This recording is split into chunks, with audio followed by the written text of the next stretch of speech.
總之，當我祈禱嘅時候，主俾咗呢個詞我尊榮，我好中意講關於尊榮嘅道。所以我以前都講過，尊榮係開啟所有門嘅鎖匙，我深信不疑，係咪？ John Bevere 都寫過一本好正嘅書，叫《尊榮的賞賜》，講到當我哋尊榮神嘅時候，天係點樣真係會打開，等等等等。所以當我講緊嘅時候，我話好啦，咁樣關於尊榮我所知嘅嘢。但係當我讀緊關於尊榮嘅經文時，我留意到聖經入邊嘅尊榮唔係一個抽象嘅概念，而係一啲好具體嘅嘢。所以我將呢篇講道命名為言語之外尊榮嘅代價，同我一齊講言語之外尊榮嘅代價。阿門。我哋想讀提摩太前書呢段經文，呢個係我哋第一段經文，提摩太前書5章17至18節，係咁樣講嘅。嗰善於管理教會嘅長老，當被睇為配受加倍嘅敬奉。咁樣長老呢，就係負責教會嘅人，因為當時仲未被稱為牧師嘅，過咗一段時間之後先被稱為牧師，因為之前使徒保羅同埋其他使徒係設立長老。長老嘅各方面都係長輩，佢哋係信心上嘅長輩，即係信主內子嘅人，亦都係年紀上嘅長輩，係有經驗嘅人，係佢哋傳講神嘅話語。佢哋當中有啲人負責教導，所以有一班長老一齊做決定。然後仲有啲人係負責主持嘅，即係傳講神嘅話語。佢哋講緊咩呢？對長老，即係喺呢班帶領教會嘅人入邊，傳講神話語嘅人，而且善於管理嘅，當被睇為配受加倍嘅尊榮。同我一齊講加倍尊榮。尊榮呢個詞係同尊重有關嘅，阿門。所以佢哋即係傳神嘅話語俾你，教導你神話語嘅人。經文話你要俾加倍嘅尊榮，唔單止要尊榮，因為我哋要尊榮所有人。同我一齊講，我哋要尊榮所有人。但係呢，佢話教導你神話語嘅人要加倍尊榮。點解？事實上經文話嗰啲善於管理嘅人，因為有雙重嘅責任。每當我哋見到加倍尊榮，都係因為有雙重責任。阿門。例如果呢度火燭奉耶穌嘅名，呢樣嘢永遠唔會發生，邊個會坐監？你定係我？係我。到時你哋會見到我送橙俾我。如果真係發生嘅話，但奉耶穌嘅名係唔會發生嘅。點解？因為有雙重嘅責任。我會講啲咩說話呢？上帝會審判我，亦會審判任何傳講神嘅說話嘅人，係根據我哋容許佢哋進入教會，同埋我哋唔容許佢哋入去。因為牧師，當然呢段經文係講緊耶穌嘅約翰福音第10章，話佢係羊嘅門。但係通常牧師即係教會嘅領導層係決定佢哋可以入嚟，佢哋唔可以決定教會嘅走向。所以如果我哋做啱晒所有嘢，或者我哋做唔啱所有嘢，所以係真嘅，或者你會得到加倍嘅敬奉，因為你有加倍嘅責任。阿電喺呢度就話加倍咁敬奉。事實上喺美國，你會見到有啲人，有啲聖職人員，佢哋唔叫自己做牧師，而係叫自己做閣下。意思係指值得敬重嘅人。我哋政界入邊都有呢啲議員閣下，啱唔啱？雖然我哋唔係好中意政界嗰套，但確實係有。咁某某閣下係咩意思呢？就係值得敬重嘅人。咁就值得敬重啊！佢唔係同其他人一樣咩？唔係因為佢個人，而係因為佢擔任嘅職位。阿電，所以每個人都係平等嘅。但係嗰個人喺法律面前，喺人民面前有唔同嘅責任。阿電，通常因為佢嘅責任，佢嘅人工亦會高啲。咁我哋呢度甚至可以話係非常之高。咁經文係講緊咩呢？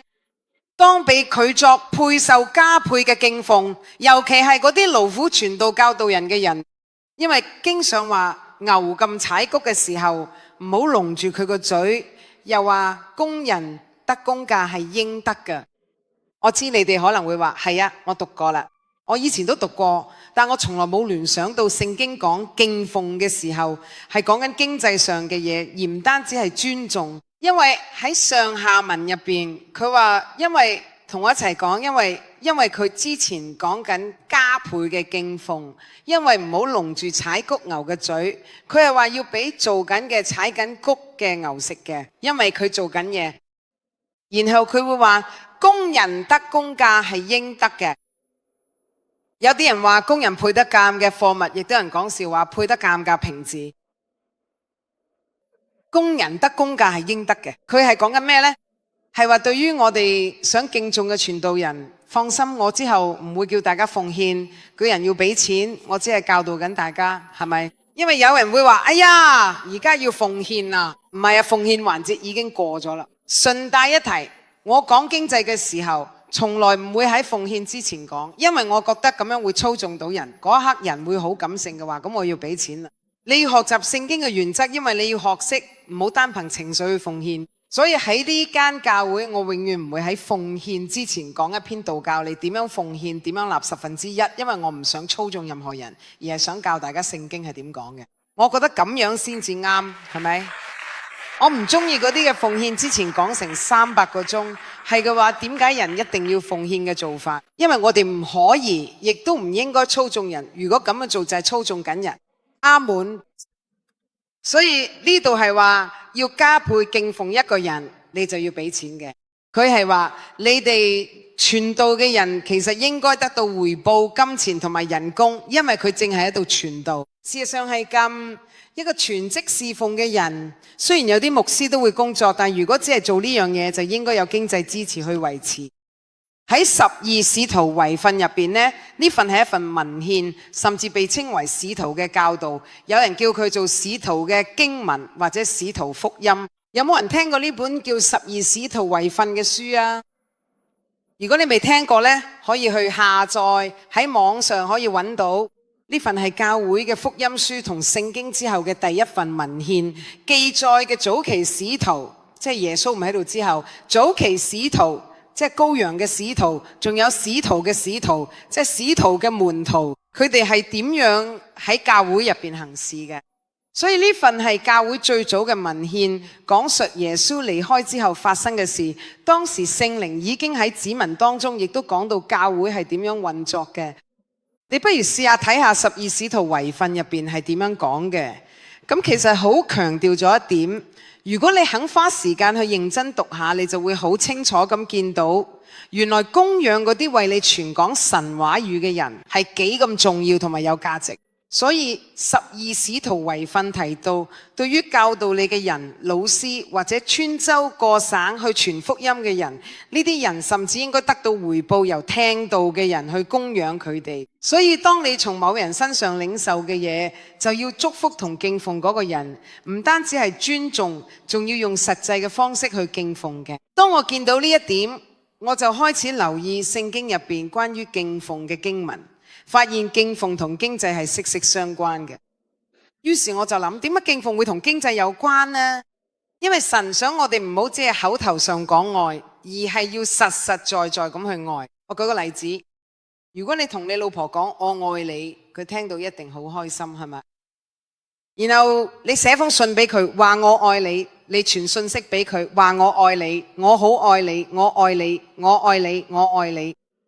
如果呢10年嚟呢句我愛你從來都冇變過，做任何實際行動，你話我聽，邊個仲想聽多句我愛你啊？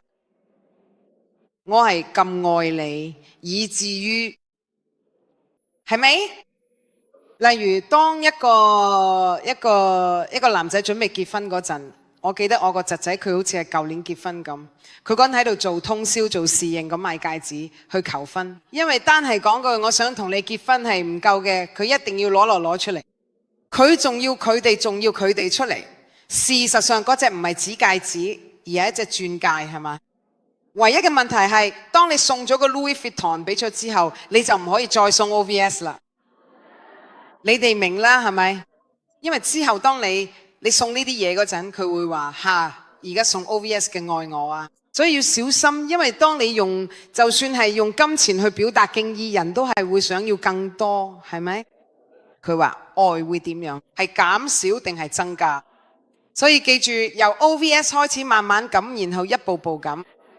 因為如果你由呢度開始就玩完啦。好明顯，我愛你，我愛你，我愛你，但我從來冇俾過任何實際嘅嘢你，我唔做嘅。我哋永遠唔會有屋，我哋計都唔買。所以呢句我愛你一定要轉化成實際行動，係咪？係啊，我哋聖經入邊留意到，當講到敬意嗰陣，我相信神呢個係我個人嘅信念。聖經未必係咁寫，佢教你要用有代價嚟嘅去尊敬嘅，用實際嘅方式去尊敬嘅，而唔係單單講句我愛你。事實上喺以賽亞書入邊話，我哋對神講我愛你，我愛你，我愛你，然之後又話拜偶像嘅人尊敬佢哋偶像嘅程度，比起當時以色列人尊敬神嘅程度仲要高。點解？因為實際上單靠講係唔夠嘅，我哋一定要做個實事求是嘅人。阿殿睇下另一段經文，箴言3章9至10節話，你要以財物同一切初熟嘅土產尊榮耶和華，咁樣你嘅倉房必充滿有餘，你嘅酒池有新酒盈溢。佢係話單係講主啊，我尊重你係唔夠嘅，我尊重主，但我亦都尊重佢同我講過嘅嘢。喺律法入邊，我要將初熟嘅果子獻俾神。我哋每一份收入，我哋每一份財產，我都要帶到主面前。有人會問，但係神做咗啲咩？神咩都冇做，冇咩都唔使做。神會食啲咩？神唔需要你哋錢，佢係金銀嘅主人。但係佢當時教導緊佢嘅子民呢，最先佢哋要歸俾上帝，好似每日嘅第一個念頭，好似我哋祈禱中最好嘅時刻，佢哋會點做呢？當我一有收成，我就會諗起第一捆莊稼，我唔會等，唔會話好啦，等我去教會嗰陣先帶1/10去，唔係。我會諗起第一捆莊稼，停低手頭上嘅工作，去到聖殿講，咁我將錢花咗任何其他嘢之前，我先帶嚟呢度講，上帝多謝你賜俾我種子，又賜俾我收成。咁做任何嘢之前，我都會先諗起嚟。上帝當時教導緊啲咩？就係第一個念頭，第一聲感謝都要歸俾佢。點解要用咗具體嘅方式去做？因為我哋係生活喺現實嘅事物之中。聖經講咗好多關於經濟嘅嘢，多到令我哋覺得驚訝。當子民一唔聽話，會發生咩事？你唔會再有收成，即係個上帝會話你唔聽我話，我就收翻啲錢。有人會問，點解你唔帶走咗個老婆？因為錢更加重要。事實係，當上帝一收翻佢哋嘅錢，收翻佢哋嘅穀物，即係字面意義上嘅糧食，佢哋就會悔改，求你降雨俾我哋想有飯食。咁啊就成咗一種交換條件，因為上帝好了解佢嘅仔女。阿門。所以要尊榮主，佢再次提到要用你嘅財物，你初熟嘅土產同你所有嘅收入，同我一齊講。仲有尊榮嘅結果呢，就係神蹟，而尊榮嘅結果唔係因為件事本身，而係因為嗰份心將上帝擺喺萬物之上，唔會依戀物質多過主。阿門。所以喺聖經入邊，尊榮嘅自然表現就係金錢。我會透過其他經文展示俾大家佢。咁啊，啲饑荒謬，咁我哋會講要孝敬父母，呢個係第一條帶住應許嘅命嘅。以弗所書嗰度有講。當我哋諗起孝敬父母，你會話我一定要尊重我爸爸媽媽，啱唔啱？我要識得點樣同佢哋講嘅，唔可以話為你啊。你哋知唔知喺聖經嘅律法入邊，好彩耶穌佢哋嘅，我哋唔再喺律法之下。但如果個仔公開羞辱父母，即係同佢哋對抗，邊個記得佢會點？會俾石頭掟死。哎呀，咁樣呢間教會就唔會再有年青人啦。即係如果你對抗，話你個仔對抗父母，你就要帶嚟去眾人面前，然之後冇人就會諗起石頭整死嘅。好明顯，我哋講緊嘅係一群野蠻嘅子民，上帝要用極端嘅手段嚟教導你嘅。阿門。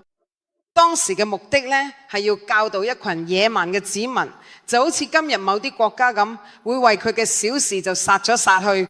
所以為咗教化野蠻嘅民族，你唔單止要用言語去孝敬，因為喺律法入邊孝敬嘅方式，雖然我哋讀到要孝敬父母，但你哋知唔知律法規定點樣先算係孝敬父母？唔係淨係話我尊重你，佢某啲國家佢哋會話爸爸，佢國前祝福我啦。你哋知唔知係咩？睇下佢點講，嗰種方式係，如果父母嘅錢，你就要照顧佢哋。當佢哋老多，你亦都要照顧佢哋，因為嗰陣時嘅退休金只有仔女。事實上，佢仔女嘅人會話：我會窮死，因為當佢嘅能力再做嘢嘅時候，唔似而家咁有退休金。所以話孝敬父母其實唔係淨係得把口講句我愛你咁簡單，最重要嘅係要喺生活入邊真真正正咁去照顧佢哋。你照顧 Jackie 係咪？好似我哋做埋狗保姆，仲幫佢哋俾晒所有錢，因為到咗某個階段，當你大個嘅就係由你嘅供養嚟嘅。我知道我喺意大利嚟講會被視為異端，因為你睇到嘅200歲仲要父母養，仲等緊佢哋留間屋俾你。但呢樣嘢唔符合聖經，應該係由你嘅供養嚟嘅。由得佢哋賣咗間屋去旅行啦。佢哋辛苦嘅一世應該去環遊世界，有錢請個看護。阿門，得一個南美洲人講阿門，做得好 Neri 多謝。因為事實就係佢有人喺度等緊父母幾時死，好等佢哋留低遺產。當你開始做嘢之後呢，希望唔係500歲啦，而係18、19歲，係咪？喺意大利一嚿秤就做，喺南美14歲就開始做，你就要開始供養。阿門。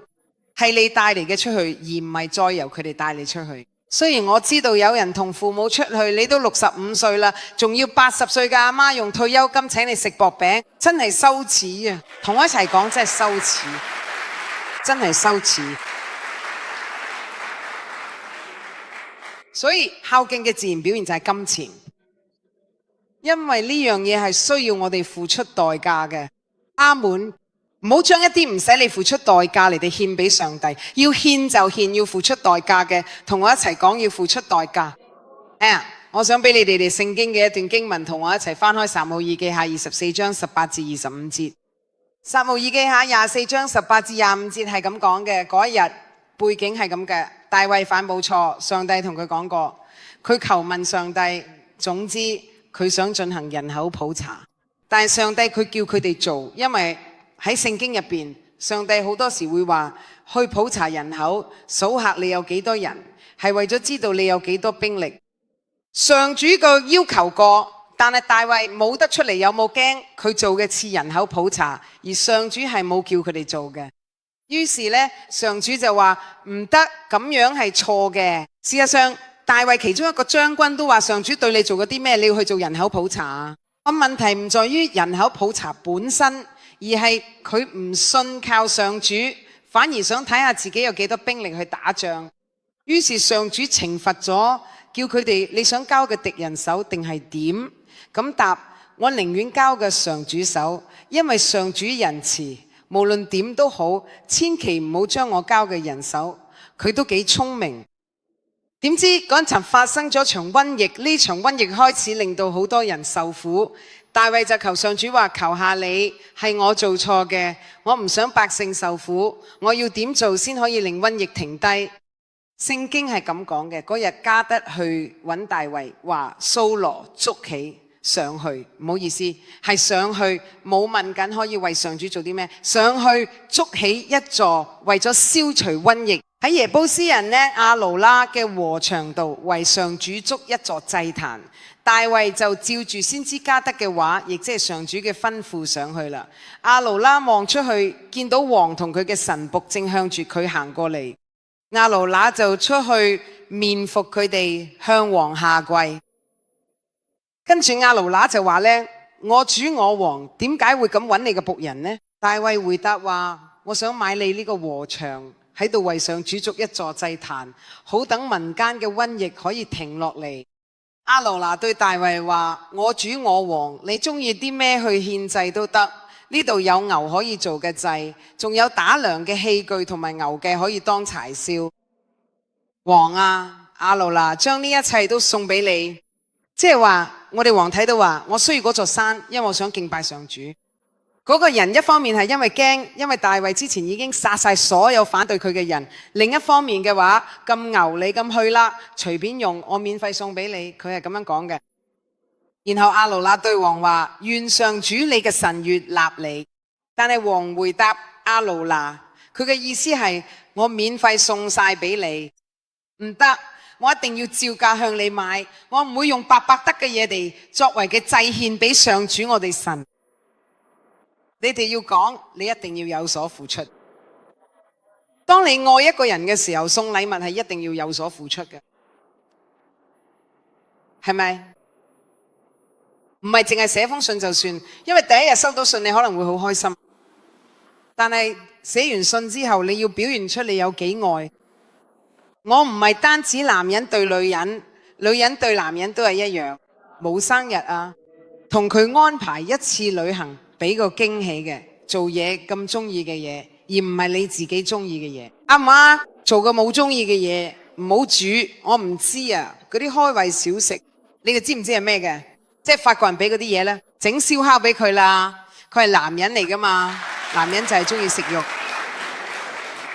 所以一定要係一啲有價值嚟嘅。我哋亦都透過我哋付出嘅價值去表達我有幾愛，一齊講。亦都係透過我哋所賦予嘅價值，我唔係單單講緊送嘅，因為有時你可以送嘅，但係佢付出真心，咁樣就完全冇價值啦，係嘛？我係講緊要做嘅實際嘅嘢，愛係要實際行動嘅，唔係單靠把口講。阿門，我好愛你，但係我從來都唔睇屋企，就算你送晒全世界嘅車俾我都冇用。你咁愛我，好愛你。所以我願意放棄一啲工作，甚至係錢，去陪你同埋個仔女。我係咁愛你，所以我願意為你犧牲。我唔單止係講緊男人，女人都係一樣。我係咁愛你，所以我唔會使晒你辛苦賺翻嚟嘅錢，反而會儲錢咁幫你。阿門。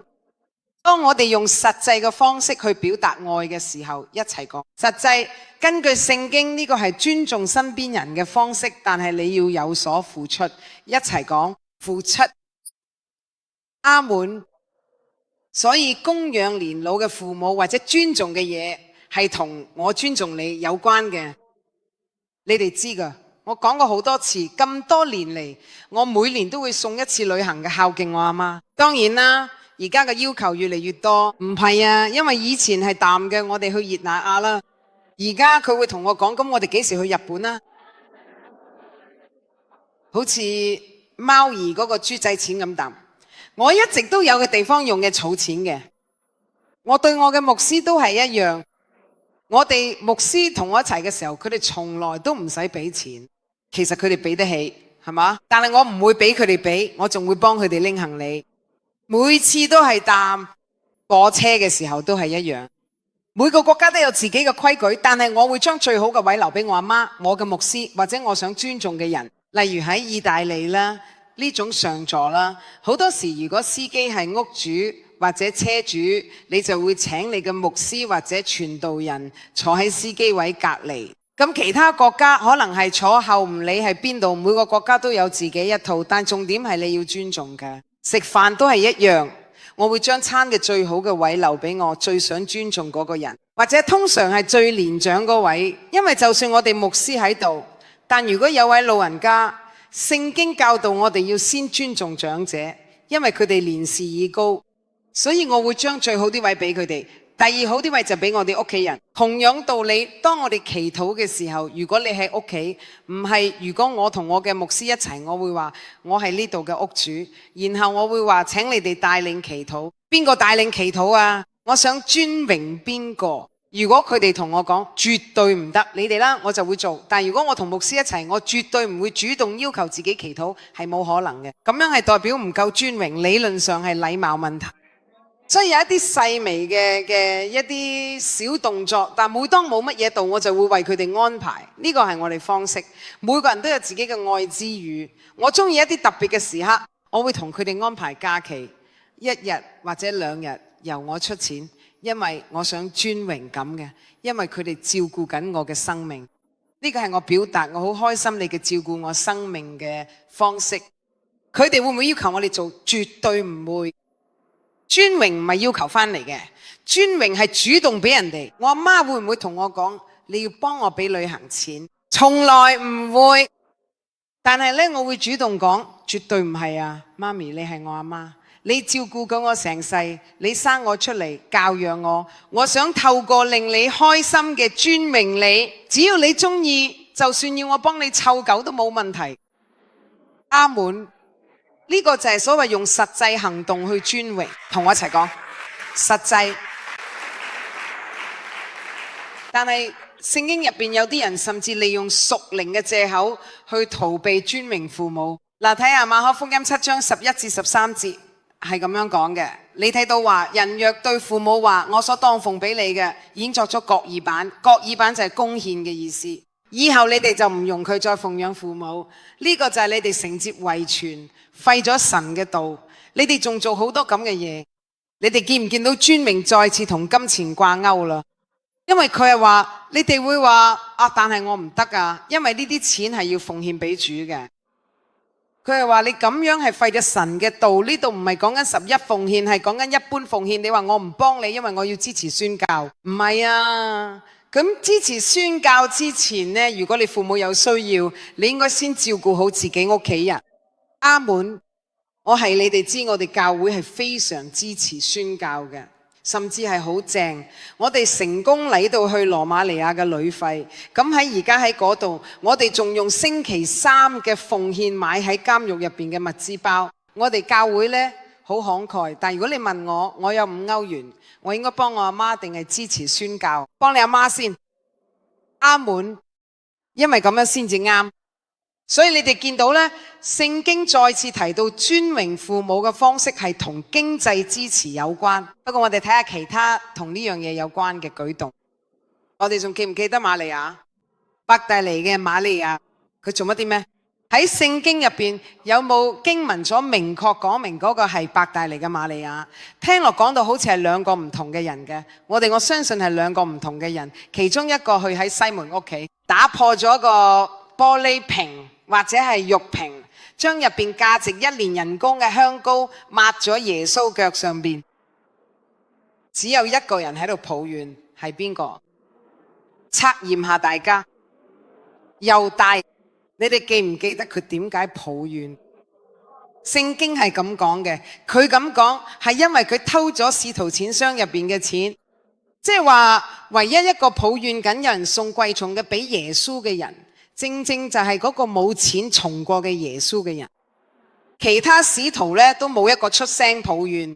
好多時當我哋講到經濟11奉獻或者捐獻嘅時候，嗰啲嘅錢冇得好重嘅人就會嗤之以鼻，然後話唔好，甚至會編造一啲根本唔存在嘅教義，就係為咗唔使俾錢。因為佢哋只係在乎錢，編造教義，即係佢哋話我唔可以俾錢，咁借下。肯定啦，因為一個愛上帝嘅人係會想榮耀上帝嘅。一個愛上帝嘅人會覺得好開心。當我睇到人工嘅時候，我覺得好開心。我甚至連掂都唔想掂。事實上，Stefano 即係教會入邊負責出糧嗰個人，佢都知我連自己份糧都唔想掂。佢話冇錢直接歸俾主啦。帶住呢份榮耀，我選擇捐出2成俾上帝。